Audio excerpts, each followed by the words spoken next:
One thing that I hear a lot from people in the gaming community that honestly annoys me a bit is that exclusives are terrible for the gaming industry and are anti-consumer, specifically console exclusive games. Now, I touched upon this topic a little bit when I made that video about a month ago on why Quake Champions should come to consoles, because as of right now, it's a PC exclusive game. So I got some mixed reception on that video. A lot of people agree with me and what I have to say in that video, saying that, yeah, you're right, Quake Champions shouldn't be exclusive. I hate exclusive games, I hate console exclusives, but I also do not like PC exclusive games. I think that all gamers should have access to all games. Although I wasn't really arguing against exclusive games in general, I was just arguing against Quake Champions specifically being a PC exclusive, since it's a third-party game, and it's being published by Bethesda, which typically accommodates to console gamers. But the main thing I was really trying to have people take away from in that video was that there's a huge difference between first-party exclusives and third-party exclusives. I do not support third-party exclusives in any scenario, including Quake Champions. But I think first-party exclusives are okay, and I spent a good time in that video distinguishing between the two. That was really what I was trying to get people to understand. But there was a sizable amount of people who did not like what I said in the video. They did not like that video at all. They thought I was totally wrong, saying that Quake Champions should come to consoles because consoles cannot handle Quake Champions. I even admitted that Quake Champions would be a much better experience on the PC. Like, it wouldn't even be comparable, okay, with the uncapped frame rate and just the better performance and, you know, the keyboard and mouse as well. But that doesn't mean that it should not come to consoles. But that's quite alright. Dislikes don't really bother me as much as they bother other YouTubers. After all these years, I've gotten used to them. Look at my older videos and look at the like to dislike ratio. It's incredible, honestly. I think it's honestly impressive. Just look at this like to dislike ratio. Yes, this is from one of my videos. 46 likes and 3,051 dislikes. Oh my god, that's just great. You need a magnifying glass to see that like ratio. You see that little dot, that little blue dot? That's how many people liked the video. I actually did the math. I did 46 divided by 3,051, and the results, 1/100% of the people who watched that video liked the video. So that's 0.015. 0.015% of people liked that video. And that, of course, is the PC versus console video that got the attention of Rags and all those other people. And yeah, back then I might have pissed a lot of people off. I might have done a lot of damage to the community in a way.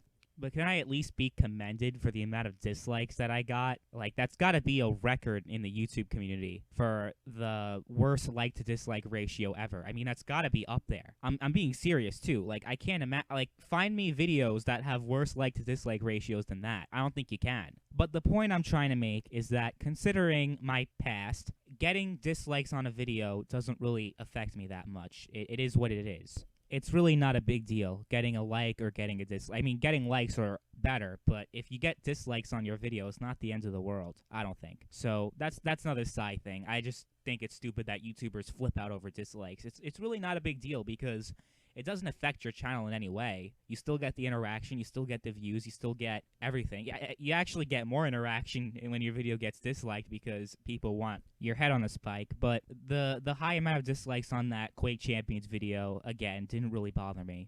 But let's cut to the chase, okay? Anybody who says that console-exclusive games are terrible but PC exclusives are fine are incredibly naive. They say PC exclusives are okay because there are certain games that cannot run on a console properly or not run at all.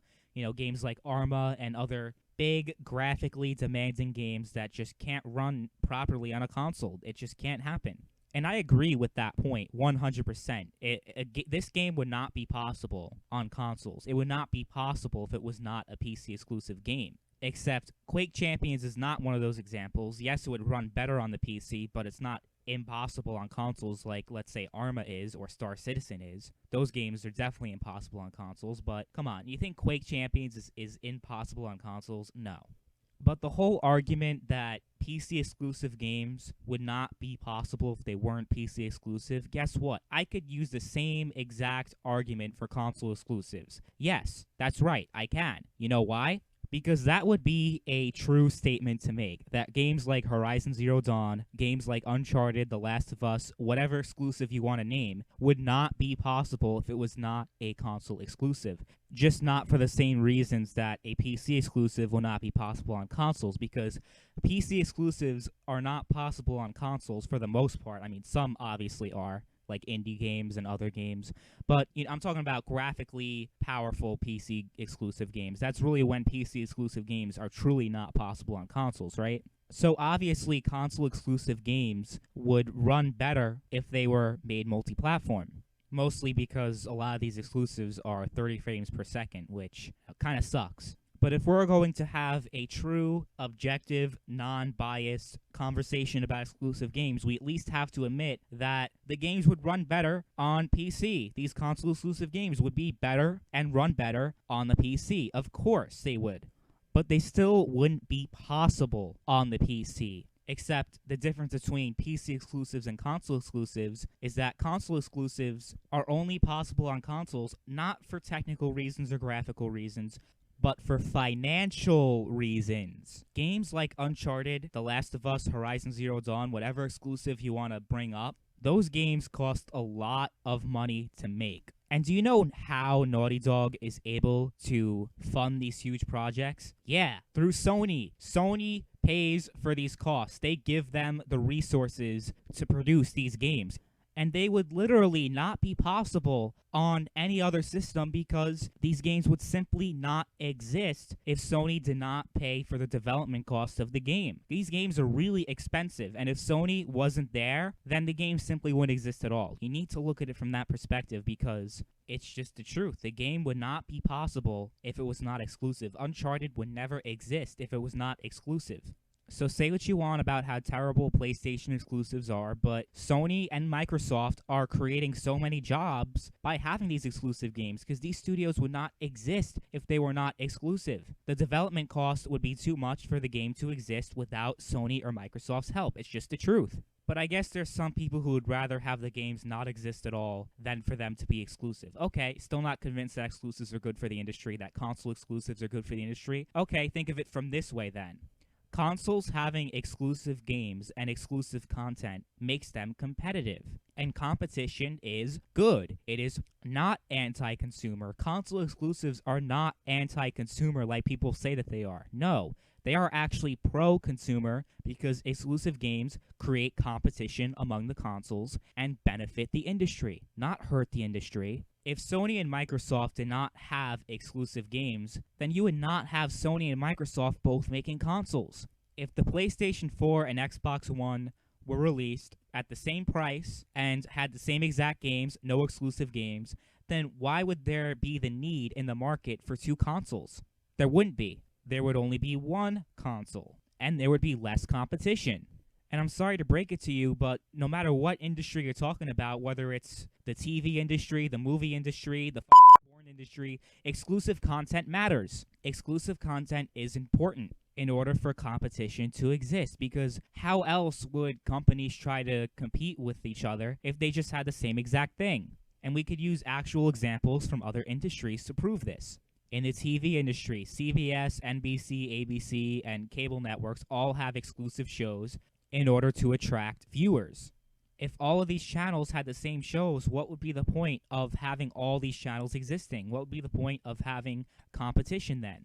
Or if Netflix and Hulu did not have original content, what would be the point of buying Netflix over Hulu or Hulu over Netflix? You need the exclusive content to draw customers. Fast food restaurants have exclusive food items to draw in customers as well. If Wendy's, McDonald's, and Burger King all had the same exact food items available, so you'd be able to get the Whopper or the Big Mac at any fast food chain, doesn't matter if it's McDonald's or Burger King. And if that was the case, there would be absolutely no need for multiple fast food chains to exist if they all carried the same food items. So if you're wishing for a world without exclusive content, then you're also wishing for an economy without competition. And an economy without competition is really bad. Can you imagine how life would be if there was only one fast food restaurant, if there was only one streaming service, if there was only one porn website? Can you imagine how bad things would be? So how come the people who say that console exclusives are anti-consumer and are bad for the industry aren't also complaining about having no Big Macs in Burger King or not being able to watch Game of Thrones on Showtime. Without exclusive content, without competition, the gaming industry would suffer so much, as would any other industry. So you guys do not have to like it. I understand that it sucks if you have one platform, but there's a game you really want to play that's exclusive to another platform. We all know how it feels. And yeah, it does suck when you're in that situation and don't really have the money to buy a new console, but it's necessary. But that pretty much wraps it up. Let me know what you guys think about console exclusives, if you agree or disagree with anything I said in the video. Thank you all for watching. Have a great day.